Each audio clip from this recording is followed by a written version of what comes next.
வெண்டைக்காய் மோர் குழம்பு எப்படி வைக்கிறேன்னு பார்க்கலாம். வெண்டைக்காயை கழுவிட்டு கொஞ்சம் நிழல் காய்ச்சலில் வச்சுட்டு இந்த மாதிரி சின்ன சின்னதாக கட் பண்ணி எடுத்து வச்சுக்கணும். கெட்டி தயிர் 1.5 கப், ரொம்ப புளிக்காத தயிராக எடுத்துக்கணும். துவரம்பருப்பு 1 டீஸ்பூன், கடலைப்பருப்பு 1 டீஸ்பூன், பச்சை அரிசி 1 டீஸ்பூன், எல்லாம் சரிசமமாக எடுத்துருக்கேன். பச்சை அரிசிக்கு பதில் புழுங்கல் அரிசி வேணாலும் சேர்த்துக்கலாம். இது தனியாக ஊற வச்சுக்கணும். மிக்சியில் அரைப்படுற அளவு ஊற வச்சா போதும். இந்த மாதிரி ஊற வச்சு எடுத்துக்கணும். அரைக்க தேவையானவெல்லாம் பார்க்கலாம். காரத்துக்கு தேவையான அளவு பச்சை மிளகாய், 1/4 மூடி தேங்காய், இஞ்சி 1 துண்டு, 1 டீஸ்பூன் சீரகம். இஞ்சி வேணான்னா நம்ம தாளிக்கையில் பெருங்காயமும் சேர்த்துக்கலாம். பெருங்காயம் சேர்த்தா வாசமாக இருக்கும், செரிமானமும் வரும். கருவேப்பிலை கொஞ்சம், 1/4 டீஸ்பூன் மஞ்சள் தூள், 1/4 டீஸ்பூன் பெருங்காயம், தேவையான அளவு உப்பு, தாளிக்க கடுகு சீரகம், 2 காஞ்ச மிளகாய், தாளிக்க தேங்காய் எண்ணெய். தேங்காய் சின்ன சின்னதாக கட் பண்ணி சேர்த்துருக்கேன். பச்சை மிளகாய், இஞ்சி, சீரகம். இப்போ பருப்பு சேர்த்துடலாம். இதை நைஸாக அரைச்சி எடுத்துக்கலாம். நைஸாக அரைச்சாச்சு. அரிசியும் பருப்பும் நிறைய இருந்ததுன்னா தனியாக அரைச்சி எடுத்துக்கோங்க. அது நல்லா நைஸாக அரைப்படணும். தயிர் நல்லா கட்டி இல்லாமல் உடைச்சி வச்சிடலாம். வெண்டைக்காய் தனியாக வதக்கி எடுத்துக்கலாம். பூசணிக்காயிலையும் மோர் குழம்பு செய்யலாம். நாங்கள் பூசணிக்காய் சாப்பிட்றது இல்லைங்கிறதுனால நான் வெண்டைக்காயில் செய்கிறேன். கொஞ்சமாக இருந்தால் போதும். வெண்டைக்காய் ரொம்ப அதிகமாக சேர்க்க வேண்டாம். நான் 10 வெண்டைக்காய் தான் எடுத்திருக்கேன். சின்ன வெண்டைக்காய் 10 வெண்டைக்காய். நல்லா அலசிட்டு நிழல் காய்ச்சலில் துணியில் பரப்பி வச்சிட்டோம்னா அந்த தண்ணியெல்லாம் காஞ்சிரும். ஒன்று ஒன்றா துடைக்க வேண்டியதில்லை. ஓரளவு வதங்கினதுக்கப்புறம் எண்ணெய் சேர்த்துக்கலாம். நிழல் காய்ச்சலில் காயிலே இந்த பிசுபிசுப்பு தன்மை அதிகம் போயிடும்.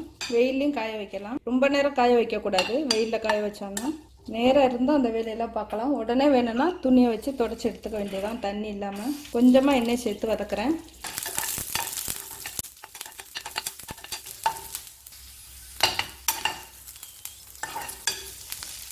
நல்லா காஞ்சிருக்கனால அதில் இந்த பிசுபிசுப்பு தன்மையே வரல. நல்லா வதங்கிடுச்சு, எடுத்துடலாம். தேங்காய் எண்ணெய்,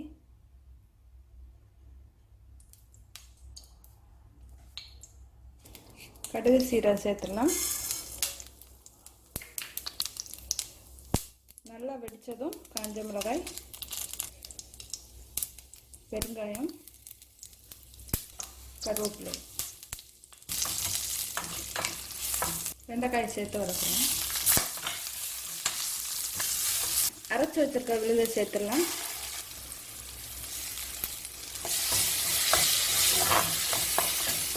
கொஞ்சம் வதக்கி விடலாம். ரொம்ப வதக்க வேண்டாம். மஞ்சத்தூள் சேர்த்துடணும். சும்மா ஒரு பரட்டிட்டு தண்ணி சேர்த்துக்கலாம். 1 டம்ளர் அளவு தண்ணி சேர்த்துருங்க. மிக்சியை கழுவி சேர்த்துருக்கேன்.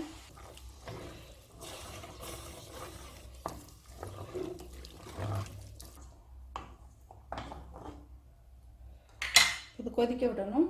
தேவையான அளவு உப்பு. இந்த காரம் உப்பெல்லாம் பார்த்தா வெண்டைக்காய்க்கு சேரும். அதனால் கொதிக்க விடலாம். தயிர் சேர்த்துட்டு கொதிக்க விடக்கூடாது. அதனால் முன்னாடியே கொதிக்க விட்டுறணும். நல்லா காய் வேகிற அளவு கொதிக்க விடணும். ரொம்ப கெட்டியாக இருந்ததுன்னா தண்ணி சேர்த்துக்கணும்.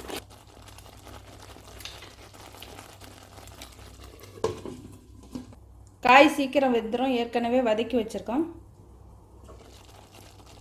உப்பு காரம்லாம் சேர்ந்ததுக்கப்புறம் தயிர் சேர்த்துடலாம். தேங்காய் எண்ணெயில் தான் அதை செய்வாங்க. தேங்காய் எண்ணெய் பிடிக்கலைன்னா கடலை எண்ணெயில் தாளிச்சுக்கலாம். இப்போ காய் நல்லா கொதித்து வெந்துடுச்சு. நிறைய தண்ணி சேர்த்து கொதிக்க வச்சோம்னா ரொம்ப நேரம் ஆகும். அதனால் கம்மியாக தண்ணி சேர்த்து கொதிக்க வச்சுருக்கேன். இப்போ கொஞ்சம் தேவையான அளவு தண்ணி சேர்த்துக்கலாம்.